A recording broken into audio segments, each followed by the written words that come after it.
பண்றதுக்காக ஒரு ஆக்டிவிட்டி பார்க்கலாம். அதுக்கு நம்ம வந்து 3 சிரஞ்ச் எடுத்துருக்கோம். சரிங்களா? இந்த ஃபர்ஸ்ட் சிரஞ்ச் பாருங்க. இதுல வந்து பாத்தீங்கன்னா சாக் பவுடர் தான் நம்ம வந்து ஃபில் பண்ணியிருக்கோம். ஓகேங்களா? சாக் பீஸை உடைச்சி பவுடர் பண்ணி இந்த சாக் பீஸை தான் நம்ம வந்து ஃபில் பண்ணியிருக்கோம். இது நம்மளுக்கு எல்லாருக்குமே தெரியும், நம்ம இந்த ஊசி போடுறதுக்கு யூஸ் பண்ற சிரஞ்சு. சரிங்களா? ஸோ இதுல பாருங்க, இந்த ஃப்ரண்ட் அந்த மருந்து ஃபில் பண்ற இடத்துல நம்ம சாக் பவுடர் வந்து ஃபில் பண்ணி வச்சிருக்கோம். இப்போ இது வந்து பாத்தீங்கன்னா இதுல வந்து நான் வாட்டர் வந்து ஃபில் பண்ணி வச்சிருக்கேன். சரிங்களா? இந்த வாட்டர் பாருங்க, ஜஸ்ட் புஷ் பண்ணி கட்டுறேன். இதுல வாட்டர் வந்து ஃபில் பண்ணி வச்சிருக்கேன். ஓகேங்களா? அடுத்து இதுல வந்து பாத்தீங்கன்னா இதுல எதுவுமே ஃபில் பண்ணல, வெறும் காத்து மட்டும் தான் ஃபில் ஆயிருக்கு. ஓகேங்களா? இப்போ ஃபர்ஸ்ட் இந்த சாலிட் வந்து எடுத்துக்கலாம். இந்த சாலிட்ல வந்து பாத்தீங்கன்னா இங்க முன்னாடி சாலிட் பார்ட்டிகல்ஸ் வந்து போட்டிருக்கோம். இந்த பின்னாடி இருக்கு பாத்தீங்களா, இந்த ப்ளூ கலர், இதை வந்து பிஸ்டன் அப்படின்னு வந்து சொல்றோம். ஓகேவா? பிஸ்டன் சொல்லுவோம். இது மூலமா நம்ம வந்து இந்த சாலிட் மேல நம்ம வந்து ஒரு ப்ரெஷர் வந்து கொடுக்கலாம். ஓகேங்களா? இப்போ நான் பாருங்க, இந்த பிஸ்டனை வச்சு அழுத்தும் போது பாருங்க, இந்த சாலிட் வந்து முன்னாடி வரல இல்லைங்களா? இந்த சாலிட் வந்து முன்னாடி வரல. ஏன் அப்படின்னு பாத்தீங்கன்னா சாலிட்ஸ் வந்து மாலிகூல்ஸ் வந்து ரொம்ப காம்பாக்டா அரேஞ்ச் ஆயிருக்கும். இந்த சாலிட்ல வந்து பாத்தீங்கன்னா இந்த மாதிரி மாலிகூல்ஸ் வந்து ரொம்ப க்ளோஸா பேக் ஆயிருக்கும். ரொம்ப க்ளோஸா பேக் ஆகிறதுனால நீங்க எவ்வளவுதான் அழுத்தம் கொடுத்தாலும் கூட இந்த மாலிகூல்ஸ் வந்து கம்ப்ரஸ் ஆகிறதே இல்லை.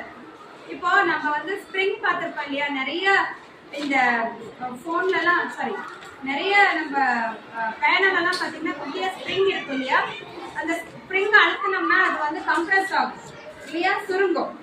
ஆனால் இதை வந்து நம்மள அந்த மாதிரி நம்ம பண்ண முடியாது. ஏன் அப்படின்னா சாலிட்ல வந்து மாலிகூல்ஸ் வந்து ரொம்ப க்ளோஸா பேக் ஆயிருக்கும். பிளஸ் வந்து நிறைய அந்த இன்டர் மாலிகுலர் அட்ராக்ஷன் வந்து இருக்கிறதுனால கம்ப்ரெசிபிள் ஆகாது. இதே வந்து நம்ம லிக்விட் எடுத்துக்கிறோம்.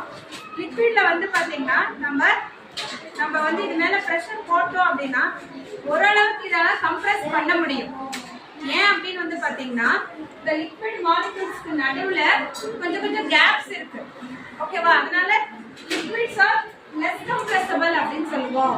லிக்விட்ஸை வந்து ஓரளவுக்கு நம்மளால கம்ப்ரெஸ் பண்ண முடியும், லிக்விட் மேல ஓரளவுக்கு நம்ம அழுத்தம் கொடுக்க முடியும் அப்படின்னு வந்து சொல்றோம்.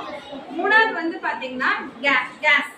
ஸோ இதுல நம்ம எதுவுமே ஃபில் பண்ணல, வெறும் காற்று மட்டும்தான் இருக்கு. இப்போ இது மேல இந்த பிஸ்டனை வச்சு நம்ம அழுத்தம் கொடுக்கும் போது இட் இஸ் ஃபுல்லி கம்ப்ரெசிங் இல்லையா?